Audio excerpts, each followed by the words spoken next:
Amar Barty Cineplex. Plaza Like, subscribe and share my YouTube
जेने एक बार हाथ उठे थे और नहीं गीत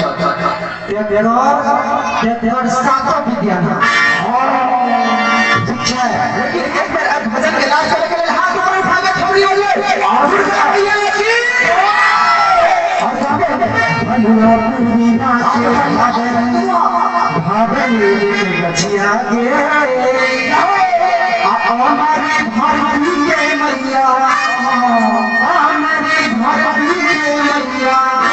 हाथ ऊपर उठा के छपरी बोलिए Hãy subscribe cho kênh Ghiền Mì Gõ để không bỏ lỡ